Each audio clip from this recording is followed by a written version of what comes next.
So you're a seller and you've received multiple offers on your home. How do you decide which offer to take? Well, today I'm going to help clarify some things for you about financing. I'm not going to discuss all the other terms that may have come in on the offers. We're going to just strictly focus on financing.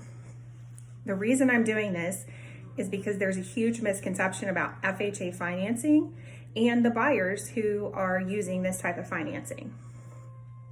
You may have heard or you may be receiving some advice that if you do receive multiple offers on a property, that you should always consider the conventional offer over the FHA offer.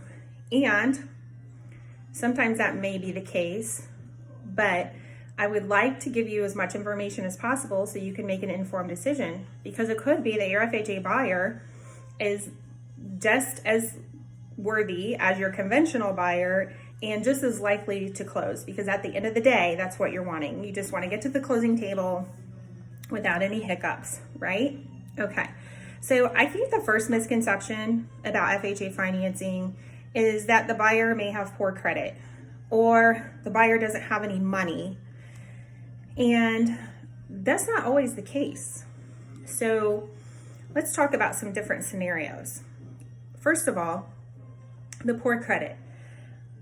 You actually have to have pretty decent credit scores to get FHA financing. Hold on, sorry. Let me send that call to voicemail. Which was not the case several years ago in the early 2000s. So really right now to obtain an FHA mortgage, you have to have pretty decent credit. So that is really not a valid reason to not consider an FHA buyer. Secondly, an FHA buyer typically needs 3.5% down payment. Some of your conventional loan programs are only 3% down. So to believe that the FHA buyer doesn't have as much money as the conventional buyer is not always accurate as well. Now, what are some other things going on with FHA? Well, FHA does require that the home's in a certain condition. That will be discovered upon the appraisal. So you may be concerned that you might have issues with the appraisal, not just on price, but maybe on condition.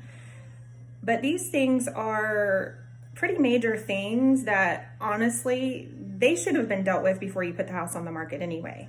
Like windows that don't open because they've been painted shut. Broken windows, that's not gonna pass.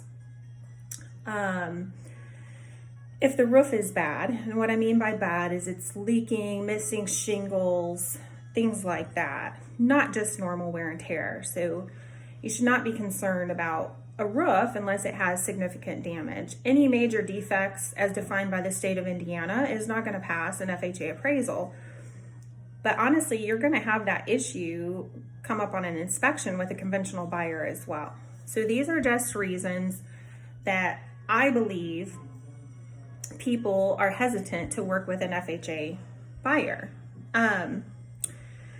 Some of the other reasons would be sometimes it could take a little bit longer to get to the closing table because there are a few extra steps in obtaining an FHA mortgage as far as who looks at the paperwork, getting a case number assigned, and things like that. But one thing you may not be aware of right now is because of the mortgage forbearance that's going on and the eviction moratorium. Sorry, I lost my train of thought. Freddie Mac and Fannie Mae actually have more strict guidelines right now than your FHA-backed loan. So that is something to consider, because your Fannie Mae and Freddie Mac backed loans, which are your conventional products, they don't have any recourse. If somebody starts defaulting on that payment and we still have a mortgage forbearance, they're not collecting, okay? So right now, their guidelines are a lot more strict than FHA. So with FHA, it's an insured loan, and they know that they're going to be able to collect even if that buyer were to default because of what's going on in our economy. That's another distinction I just want you to be aware of when considering which buyer you're going to work with. Going back to the FHA buyers don't necessarily have the funds that a conventional borrower would have. I wanted to give you an example of a situation. So I had some clients who were selling a house, and getting a significant amount of money from the proceeds of the sale of that home. Now, originally, as most people would think, most buyers would think, put more money down on the next house that they were buying, go conventional so you can eliminate the PMI, right? Because on an FHA loan, the PMI never goes away. Now, once you pay down and have enough equity in the house, you can always refinance that loan and eliminate the PMI that way, which is not a bad strategy. But most people think, oh, put 20% down, go conventional, and avoid the PMI. Well, in this situation, the wiser thing was for them to actually pay off a high interest car loan with the proceeds of their home and go with an FHA mortgage. But I really hope this helps sellers understand that just because you receive an FHA offer does not mean that it's not going to close, does not mean that this buyer has poor credit, does not mean that this buyer doesn't have any money.